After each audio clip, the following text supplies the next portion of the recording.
The old mansion on Blackthorn Hill had been abandoned for decades. Locals said it was cursed, but Tom, Julie, and Eric, three friends with a thirst for adventure, didn't believe in such things.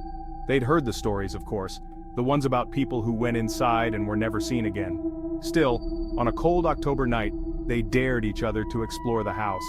Armed with only flashlights and their curiosity, they approached the house. Its windows were dark, and the air around it seemed colder than the rest of the night. As they stepped inside, the heavy wooden door creaked behind them, shutting with a loud thud.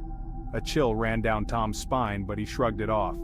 It was just an old house, after all. Inside, the mansion was in ruins, dust-covered furniture, torn wallpaper, and broken windows. The air smelled of mildew, and the floorboards creaked under their feet.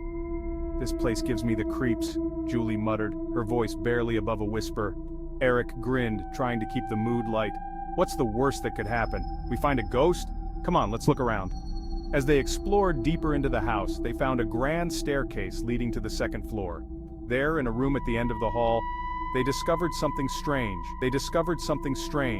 A tall, ornate mirror standing alone in the center of the room. It was pristine, unlike the rest of the decaying house. "What the hell is this doing here?" Tom asked, shining his flashlight on the mirror's surface. Despite its eerie placement, there was something almost mesmerizing about it. As they stared into the mirror, Julie noticed something odd. Their reflections weren't quite right. At first it was subtle, a slight delay when they moved.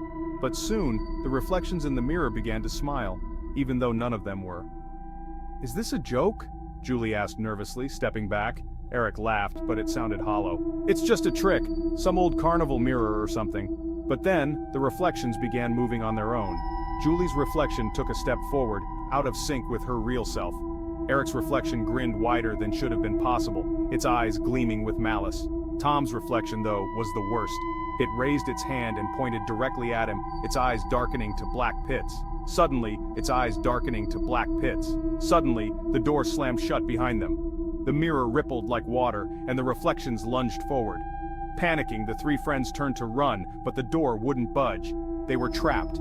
Tom banged on the door, trying to force it open, while Julie screamed. Eric, now facing the mirror, froze in place, his face pale. The reflections were no longer confined to the glass. They had stepped out, their movements jerky and unnatural, their faces twisted into grotesque smiles. Julie's reflection reached her first. It wrapped cold, shadowy hands around her neck, dragging her toward the mirror. She screamed, clawing at its grip, but her body was quickly pulled inside, her terrified face vanishing into the glass. Tom tried to fight, but his reflection was stronger. It grabbed him, pulling him toward the mirror's shimmering surface. As his body was sucked into the glass, he felt an icy coldness spread through him, followed by an overwhelming sense of dread. He was trapped, a prisoner in the world behind the mirror.